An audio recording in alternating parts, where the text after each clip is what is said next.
প্রিয় শ্রোতা মণ্ডলী, আপনারা দেখেছেন নেট জগতে একটা ভাইরাল উৎসব যেটাকে আমাদের উপদেষ্টা জনাব আসিফ মাহমুদ সাহেব নাম দিয়েছেন নবাবী রেলি উৎসব।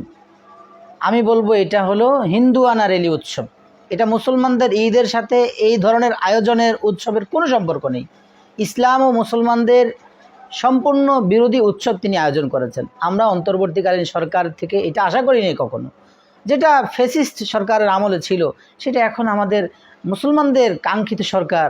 মুসলমানরা আমরা পুরো দেশবাসী যে সরকারকে সমর্থন করি সেই দেশের একজন উপদেষ্টা জনাব আসিফ মাহমুদ সাহেব তিনি ঘোষণা দিয়ে এই ধরনের আয়োজন করবেন এটা আমরা কিছুতেই আশা করি নাই।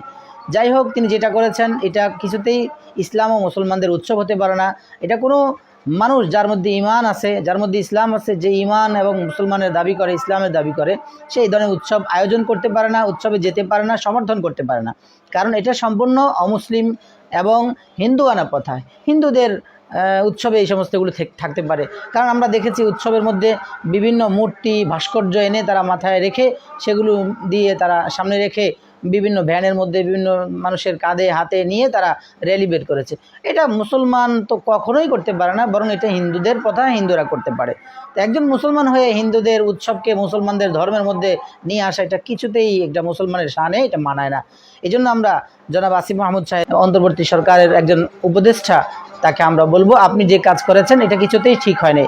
বরং আপনার উচিত ছিল আপনি উৎসব পালন করবেন বাংলাদেশের শ্রদ্ধেয় ওলামায়ে কেরামের সাথে, আলিম সমাজের সাথে পরামর্শ করে কিভাবে সুন্দরভাবে এই উৎসব পালন করা যায়, ঈদকে আমাদের মধ্যে কিভাবে আরও সুন্দর ছড়িয়ে দেওয়া যায়, সেভাবে আপনি পরামর্শ সাপেক্ষে করা উচিত ছিল।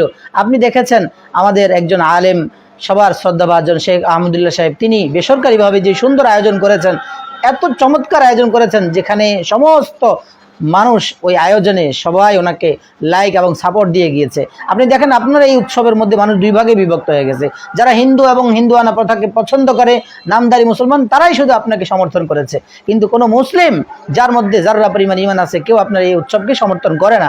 এজন্য আপনার উচিত এই মুহূর্তে আপনি লাইভে আসুন, লাইভে এসে যেই কাজ আপনার দ্বারা হয়েছে আল্লাহর কাছে ক্ষমা চান, জনতার মুসলিম তাওহীদি জনতার কাছে ক্ষমা চান, এবং আপনি ওয়াদাবদ্ধ হন যে ভবিষ্যতে আপনি আর কোনো সময় কখনো এই ধরনের আয়োজন করবেন না। কারণ এটা ইসলাম সমর্থন করে না। প্রিয় নবী সাল্লাল্লাহু আলাইহি ওয়াসাল্লাম যখন মদিনা এসেছেন, তিনি এসে দেখেন যে মদিনা শরীফে এই ধরনের সাহাবায়ে কেরাম উৎসব পালন করেন। তখন নবী সাল্লাল্লাহু আলাইহি ওয়াসাল্লাম সাহাবাদেরকে জিজ্ঞেস করেছেন, তোমরা এই বছরে 2টা দিন তারা উৎসব পালন করতেন, তোমরা এই কিসের উৎসব পালন করো?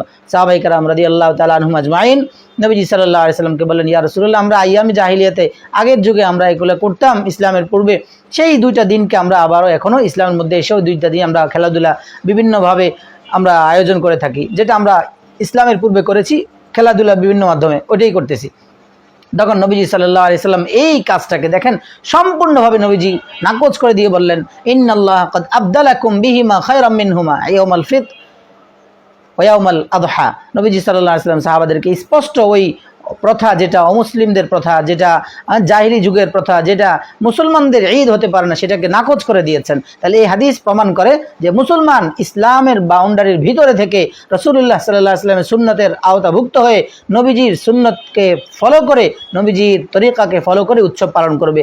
আল্লাহর হুকুম, নবীর তরিকা অনুযায়ী উৎসব পালন করা, এটাই হলো ইসলামের ঈদ, এটাই হলো মুসলমানের ঈদ, এটাই হলো একজন তাওহীদি মুসলিমের, তাওহীদবাদী মুসলমানের ঈদ।